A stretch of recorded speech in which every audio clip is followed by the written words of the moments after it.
এত বড় হয়ে গিয়েছি, সংসার করছি, তারপরেও আব্বুর কাছে আসলে আমার অনেক কিছুই শিখতে হয়। আজকে আমার মেয়ে এবং আমি একাই জার্নি করব রাজশাহী থেকে নওগাঁ। মাঝে মাঝে একা থাকাটাও ভালো লাগে। তো বড় হয়ে গেলাম, তারপরেও চাল কতটুকু দিব, কতটুকু রান্না করব, এগুলো আমার আব্বুর কাছ থেকে শুনে নিতে হয়। আমার আব্বুর কাছে আসলে আমি যেন সেই ছোট্ট বাচ্চাই হয়ে থাকি। মাঝে মাঝে তো মন চাই যেন সেই ছোটবেলায় ফেরত যাই, আব্বুর কোলে যেন থেকে যাই। আসসালামু আলাইকুম, কেমন আছেন সবাই? এখন আমার রুকায়ের কবে কবে ছুটি আছে স্কুল, সে অনুযায়ী বাবার বাড়িতে যেতে হবে। মানে এটা একদমই অন্যরকম আমার জন্য। বৃহস্পতিবার ক্লাস শেষ করে রওনা হয়েছি, শুক্রবার শনিবার থেকে রবিবার ক্লাস আবার ধরতে হবে। সেভাবে আসলে যাওয়া আমার। সময় যত যাচ্ছে ততই যেন কাজের পরিবর্তন আসছে। তো রাত গাড়িটা সুন্দর করে পরিষ্কার করে দিয়ে বুঝিয়ে সুঝিয়ে আমাকে বিদায় দিয়ে দিল। আরো অনেক কাজ আছে, এই কারণে সেও পাবনাতে যাবে। এদিকে মা মেয়ে মিলে আমরা একাই যাচ্ছি, যদিও বা তৃষা এবং শম্পাপুর আসার কথা, ওনারা সিএনজিতে আসতেছে। এই প্রথমবার এরকম স্টিয়ারিং ধরে রাস্তা নিয়ে আমি ভিডিও করছি, এন্ড আমার খুব ভালো লেগেছিল। এদিকে আমার মেয়ে বার্থডেতে মেকআপ বক্স পেয়েছিল, সেটা পেয়ে তার নানুকে দেখাচ্ছে, নানুকে মেকআপ করাই দিবে, অনেক কিছু তার প্ল্যান।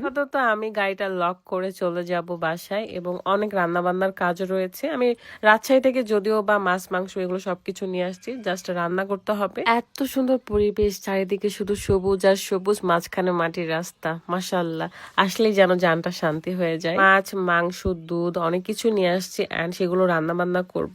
তবে তার আগে একটু দেখাতে চাই, অনেকদিন ধরে আমার সিক্রেট স্কিন কেয়ার আপনাদের সাথে শেয়ার করিনি। স্কিনকে উজ্জ্বল করার একটা কম্বো দেখাবো, যেখানে একটা থাকবে সোপ, সিরাম এবং একটা নাইট ক্রিম। স্কিনের দাগগুলোকে রিমুভ করার সাথে সাথে স্কিনটাকে ফর্সাও করবে। গোট মিল্ক সোপটা কিন্তু আমরা সবাই জানি স্কিনের জন্য কতটা বেশি উপকারী, এবং আমি সকাল সন্ধ্যায় এটা ব্যবহার করি। স্কিনকে ভেতর থেকে ক্লিন করে, সাথে ইনস্ট্যান্ট একটা গ্লো নিয়ে আসে। তারপর আমি ব্যবহার করব এই সিরামটা। মিরাকেল সিরামটি আমাদের স্কিনকে হাইড্রেট রাখে, সাথে স্কিনটাকে টান টান রাখে, বয়সের ছাপ কমায়। SA fashion world Facebook page থেকে আপনারা এই স্কিন কেয়ার কম্বোটা পেয়ে যাচ্ছেন। বাই দা ওয়ে, কম্বো নিলে কিন্তু 20% ডিসকাউন্ট পেয়ে যাচ্ছেন। আর এই নাইট ক্রিমটা আমাদের স্কিনের যে কালো দাগ সেটাকে রিমুভ করতে সাহায্য করবে, ব্রনের দাগ ও মেস্তার দাগও দূর করবে। তাই দেরি না করে স্কিনটাকে উজ্জ্বল রাখতে চাইলে, স্কিনকে ভালো রাখতে চাইলে অবশ্যই এক্ষুনি অর্ডার করে ফেলুন। Thank you. যেহেতু রাজশাহী আমানা বিগ বাজার থেকে আমি গরুর মাংস কিনি, তো সেখানে আসলে আইস করে দেওয়া হয়নি, তাই তাড়াহুড়ো করে আগে ডিপে রাখলাম, এবং রান্না বান্না সব জোগাড়পাতি করার পর তারপর বের করব। আব্বু বাকি বাজারও করতে গেল, কারণ আব্বু কয়েকটা দিন ধরে একাই ছিল। আমার ভাবিরা একটু বাবার বাড়িতে বেড়াইতে গেছে। আসলে বাবার জন্য মেয়ে ছাড়া কেউই তার টেক কেয়ার করবে না, খুব স্বাভাবিক।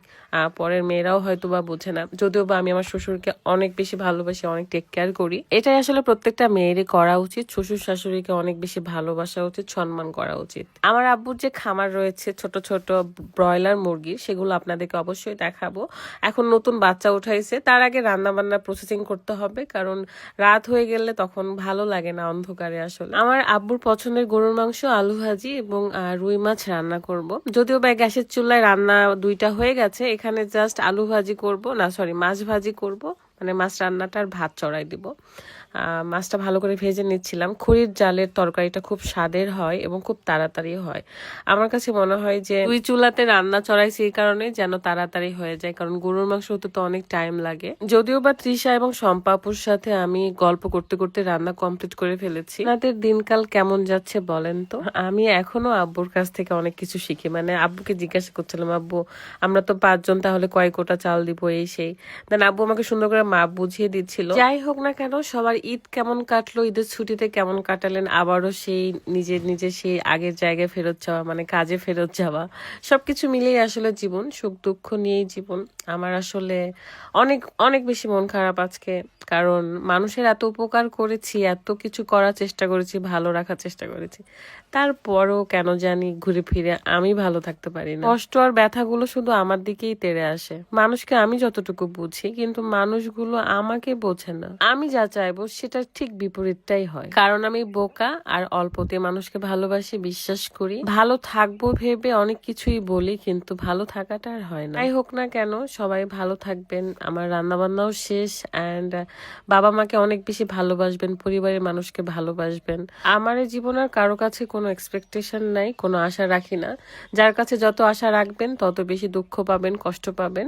সো কারো কাছে আশা না রাখাই ভালো, একা একা ভালো থাকে, নিজের ইচ্ছে মতো চলেন, নিজের ইচ্ছেগুলোকে প্রায়োরিটি দেন, ভালো থাকবেন।